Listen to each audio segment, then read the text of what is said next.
Alright, hey guys, welcome back to another video, and today we have another discussion about a proposed mechanic from the same guy who always does these posts. I do appreciate the posts. He really gets into in depth and talks about how the concept that he is proposing kind of relates to the game and how it makes sense. And these are always a good read. You guys like when I cover them. We all have a good time discussing all the features and stuff of that matter. And hopefully later on some of these are implemented as either in-game features or mods or stuff of that nature. But yeah, that was good to read, see what is being said, and discuss it pretty much. So today we have high stakes gambling. So proposed merchant mechanics, high stakes gambling, loans, monopolies, criminal networks, black market caravans, and that's pretty much all that's there. It's quite a bit. We're gonna go over it, and like always, I'm gonna link this down below if you guys want to go check this out for yourself. Also, if you like it, go show some love, a little upvote. You can comment down below, start a conversation here as well. If you enjoy the proposal, right? Plus, there's a lot more that he has done in terms of mechanics, and we have gone over some of these, not all of them, but we are gonna get to them, right? But yeah. If you do enjoy it, the link will be down below. So let's get to it. So hello, love the game and delighted to see it back on track. The economy of Calradia is a tricky one to understand, but I would like to propose the following list of mechanics in order and add a bit more life to it. There it is. Big thanks to Stan. Ooh, that's me, man. So, okay. Who provided a critique of my town activities, proposed mechanics. That was the video we did, I think, right before this one, when it came to mechanic videos, right? Provided some of the ideas below, such as high-stakes gambling, criminal networks, and black market caravans. Yes, we did talk about those, and I'll mention it, Once they come up, I'm going to mention kind of like what my idea was and see how his idea is similar or not similar, right? But, cool, man. Appreciate the shout-out. High-stakes gambling. Okay, so we got high-stakes gambling, loans, monopolies, black market caravans, criminal networks, and roads, and then merchant and the ruler. So it's a lot. Let's get right into it. So first one, high stakes gambling. At noble feasts, which is another mechanic that we have gone over, or concept, whatever you want to call it, that we have gone over in the past, and I thought it was a good idea. It could be found on my channel. Probably labeled just feast or something like that, right? So the local merchants would arrange high stakes board games. Players could bid up to 100K on a single game. Yes, I stated this. This would continue to add a real challenge in the late game, as well as a tremendous opportunity in the early game for players who could buy a stake. How would they afford such a large amount of money so early on? Well, and then we're gonna go to the next topic, right? But before we do go to the loans topic, the high stakes gambling topic, I really, like I said in the other video, I really enjoy when games have this. Now here's what I mean. So if you ever played Red Dead 2, they had this card game, right, where you sat down at a table and people would sit down occasionally, come in and come out, and you would just play cards. Yeah, it would be for a couple of dollars or whatever, but it was so good. I spent literally, I would say like 2, 3, 4 hours in one sitting just playing the card game inside the actual game, and I thought that was such a good feature, right? And I just like that feeling of just like having a game inside of a game that I could just get lost in. So I think they should do, and the whole point of high stakes gambling, I think it should be, late game wise, I don't want to just play for a couple dinars, you know what I mean? I don't want to just play for 100 dinars. I want to play something crazy with other big lords, right, that obviously have the dinars as well, and kind of make it worth playing, if that kind of makes sense, right? So I think high stakes gambling, and like I said before, I know gambling is a bad thing. I had a problem with gambling in the past. I don't gamble at all when it comes with real life money. But when it comes to like in-game money just for fun, I think it's fun. It's enjoyable. Even if you lose, you're not really losing anything because it's just in-game, right? So yeah, I think personally I enjoy it a lot. So let's move on. So how would they afford such a large amount of money so early? Well, loans. Any city merchant could provide substantial loans to players. These loans would have to be paid back with interest. Okay. Defaulting on these loans would go through the following stages. The player is stopped when he enters the city by a representative of the merchant, who reminds the player he is behind on his debts and must pay in 3 days. Okay, we can make that 7 days. 3 days, yeah. Depends how late he is, right? The merchant could appeal to the ruler to demand you pay the ruler using law and order mechanic, which is a mechanic where we have gone over in the past as well. I don't remember the exact way it was stated, but it was pretty much like it's a couple different choices he can pick on how to intervene, right? Could strip you of your assets, inventory, party, even fiefs in order to repay the debt. Ooh. So depending, if you have a huge loan, shoot, they might take your town. That'll be rough. So rulers who fall behind on debts will not be punished by law, but will not be loaned further sums and will have their authority seriously reduced. Okay, defaulting on the debt will seriously impact your reputation and cause higher rates of interest for future loans. Okay, defaulting on a debt. Okay. Yeah. So what I think is kind of make it kind of how real life is, but let me explain. Not exactly how real life is, but if you own a lot of land, let's say, you are able to get bigger loans, if that kind of makes sense, right? So if you own zero land, the loan can only go up to so much because, like in the real world, they need to see that you have money before they can loan you out money, right? And also, like I stated right here, if you pay back all your loans, the higher loan amounts that you can get in the future. If you don't pay back your loans, most places won't offer you a loan because that's obviously your credit history, and also, how much money you have, what's your, not your wealth, what's that called? Net worth and stuff of that nature, right? Also, what would be cool is if you give collateral. You know what I'm saying? Let's say you want to get a loan, right? But you want to get a loan for higher than you're allowed to. And what would be cool is if you can go to that merchant, you can be like, hey, I'm going to give you this very, very expensive horse armor. Or this, if we're talking about in terms of nowadays, this very expensive javelin, And pretty much once you pay the loan back, you get it back. If you don't pay the loan, they won't chase you down or anything like that. They're just going to take your collateral, if that kind of makes sense, right? Which is the javelin or the horse armor. And also, what would be cool is if manhunters were added into the game, and if you were really late on your loan and you really didn't want to pay it back, right?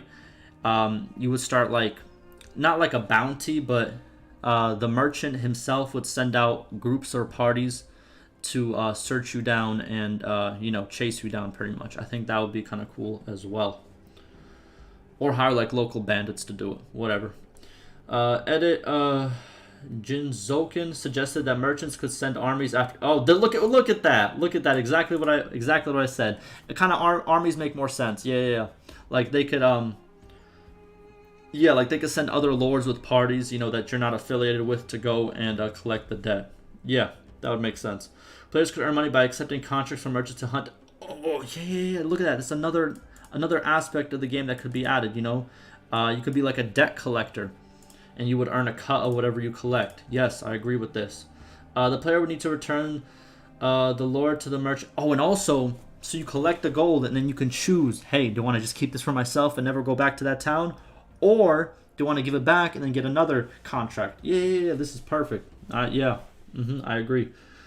The player would need to return the lord to the merchant, where he could be thrown in prison or even take a bribe to look the other way. Yeah, but if he's really late and he doesn't want to pay and he's already made it really far, then yes, you should take him and then throw him into prison. But I think if he's late but not too late, or he might have forgotten, I don't know how the game mechanic would actually figure this out, but I think you should be able to take the money from him, and then you make the decision of, hey, do I give it back to that lord? Do I give it back to that merchant who gave the loan, or do I keep it for myself? You know what I mean? And there should be ups and downs for either choice. It's probably best to do this in the kingdom where you are less concerned with your relationship to its clans. It could earn you some bad reputation, yep. But players would not need to declare / be a war to attack the offending lord. Yeah, because the unpaid debts are considerable are considered dishonorable in Calradia, and so the offending lord would be partially outside the law. Yes. Likewise, merchants could pay criminal networks to find you. Boom, like I said before, like local bandits. meaning you could be jumped whenever entering the city and kidnapped. Oh, see, I like that. Like in the beginning of Warband, like you got kind of like attacked by a bandit in like a city, right? Or in a town, whatever, like as soon as you started the game. I think we should have that in Bannerlord, but to a bigger degree, right? So let's say you owe some people money, or let's say you have really bad relationships with the people inside of the town you're visiting. So pretty much once you visit that town, there's a chance that obviously you'll still go in with your companions, right? But there's a chance that you and your companions can get jumped by, like, let's say 2 or 3 times the amount of people that you have. So there's a small chance you do win, but it's going to encourage you to, not screw over other people, because then they, and once you do get jumped, if you do actually get knocked out, you lose a percentage of your dinars. That would be interesting. That would actually be interesting. Now let's move on to Monopolies. So Monopolies, this feature would depend on the AI lords taking a more proactive approach in the kingdom, namely by buying and operating workshops. A ruler may grant a clan or be asked to grant a monopoly on a certain manufactured goods such as leather, oil, and wine. Okay, this means the only workshops in the kingdom owned by that clan may produce that manufactured good. I like this. Okay. As part of this feature, the ruler may also ban foreign caravans from trading the good within the kingdom. Okay. This would be enormously profitable for the clan with the monopoly, and a surefire way for the ruler to gain the loyalty of the clan. It will anger other clans and displease the kingdom's merchants. Another thing, I think there should be contracts that you can buy. So what I mean by this is, let's say if a clan is doing this, right, I feel like you could buy that contract off that other clan for a very, very large sum of money. Let's say they have a contract for grain, right? Grain is very, very important in the game, right? Even though it's cheap, it's very, very important. Let's say the contract for just having grain production and just, and you get, it'd be also cool if you can get a percentage or like a small profit from, if you own the contract, you get a small profit from all the grain that's being sold or something like that, right? But it would be an insane amount. Like I couldn't even imagine in my head right now, right? So let's say, and it would only go up the more your kingdom has towns and castles, right? But let's say your kingdom or town has, like, let's say 6 towns, right? Your kingdom has 6 towns. I feel like it should be, probably 1 million. You know what I mean? 1 million dinars to.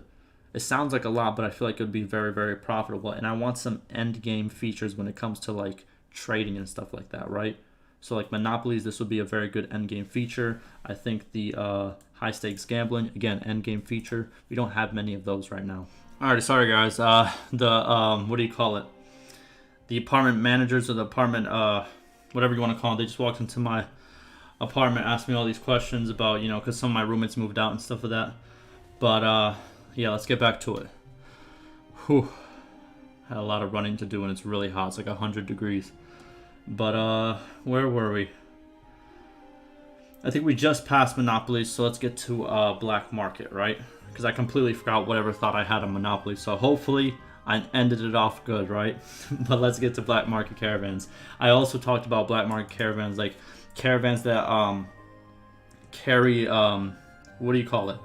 Carry things that might be illegal in kind of like how this is. As part of this feature, the ruler may also ban foreign caravans and stuff like that. So if you aren't the owner of the said good, right, or like don't have the contract for, let's say, leather, oil, or wine, you can use one of these caravans to still transport it for it would be illegal, but it would be kind of like an illegal caravan or a black market caravan, like it's stated here.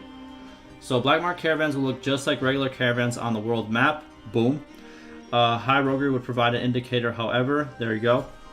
Upon stopping the caravan demanding their goods, the caravan would reveal that it is protected by X criminal network, attacking with her relationships with all gangs in the network. Exactly. Ooh, I like that. I like that. Because we did also talk about criminal networks and how they would have kind of like a big, like each town would have a criminal network as a part of it. And that same criminal network would be, would pretty much, I'm sorry, I'm almost out of breath.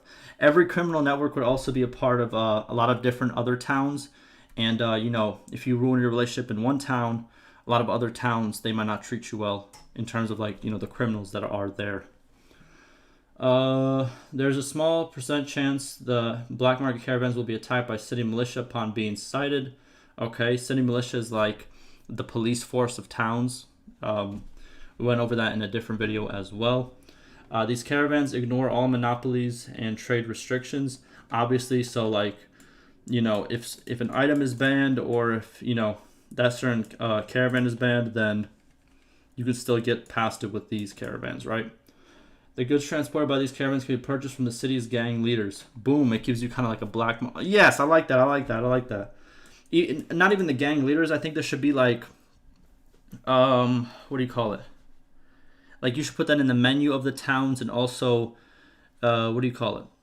Like, next to the gang leader, there should be a dude who's like a black market seller type of way, right? It doesn't have to be the gang... It could be the gang leader, but usually in these terms, it wouldn't be the gang leader who's kind of selling it, unless it's like something super rare. But in terms of like regular goods that might be banned in that town, I think that it should be, what do you call it? Like a not a gang merchant, like a black market merchant or something like that. Now let's move on to criminal networks. All criminal gangs, by the way, I do agree with this right here. Yes. Criminal networks. All criminal gangs would belong to a criminal network. These would be loosely defined and could number 15 to 20 in Calradia. Okay, that's a lot of gangs, man. Good relationships with one gang in the network would also stand with other gangs in the network. Okay, the player could undertake missions to help these networks drive out their rival gangs in the cities, and even help them take over new cities through brutal street fights. Yes, I also said that in the other video as well. You can help them take over. And obviously, you should be able to get some better rewards or even some better prices on some of the goods that, let's say, either the gang leader or like the black market merchant has. You should be able to. By the way, for the black market caravans, you should be able to make these as well. Kind of like you go to the gang leader instead of going to like a regular person who owns a place and be like, hey, I want to open up a black market caravan. They would cost more, but they would be more profitable, in my opinion. And it would be a lot more risk, obviously.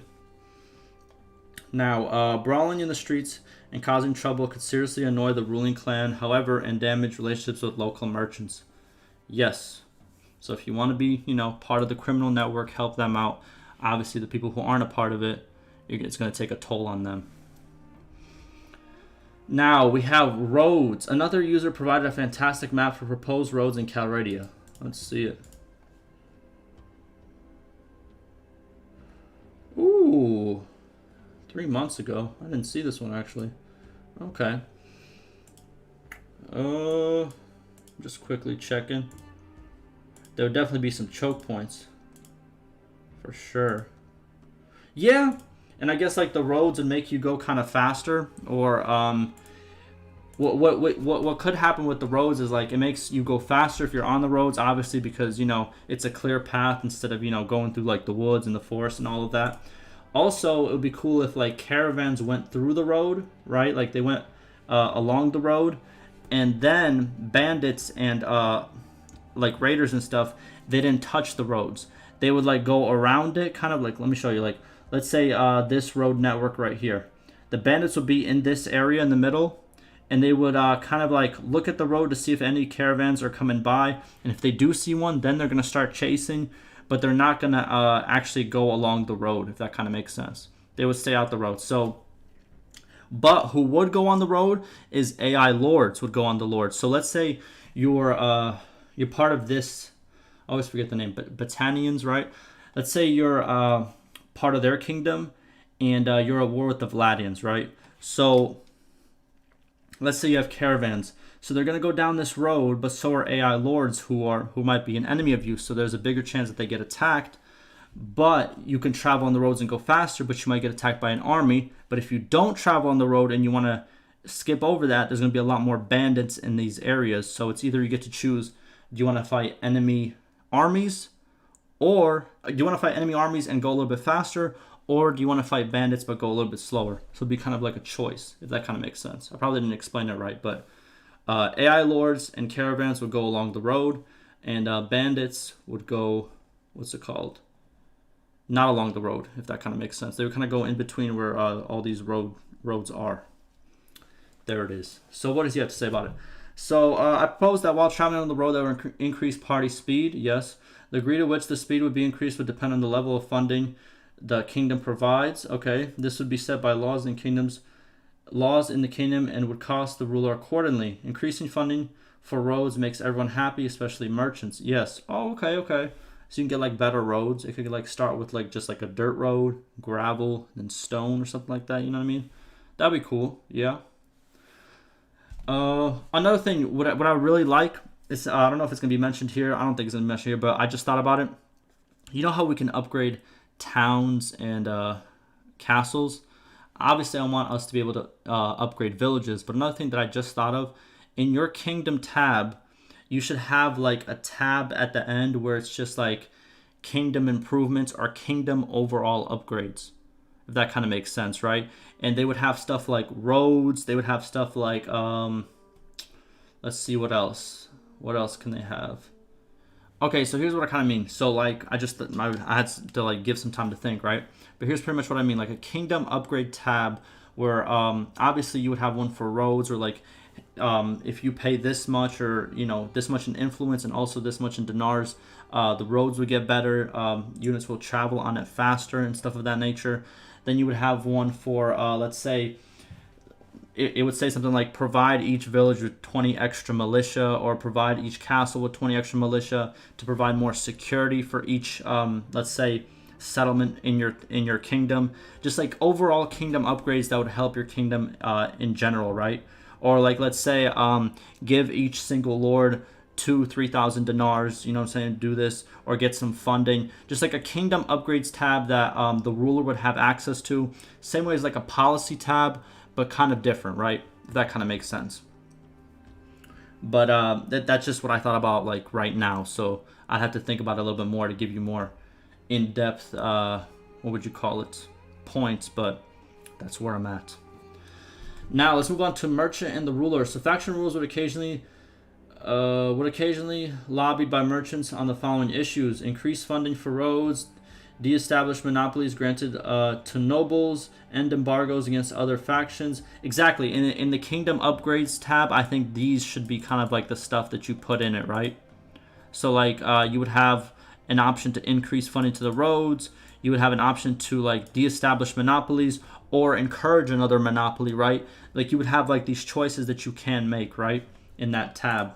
So yeah, I agree with this. If you made it this far, thanks for reading. Thank you. Appreciate it, man. You link my videos. I appreciate it, man.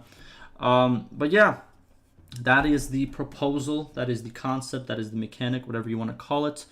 Like always, like I said before, this will be down below. I enjoy reading these. I enjoy showing you guys these. You guys enjoy them, so I'm going to keep them coming.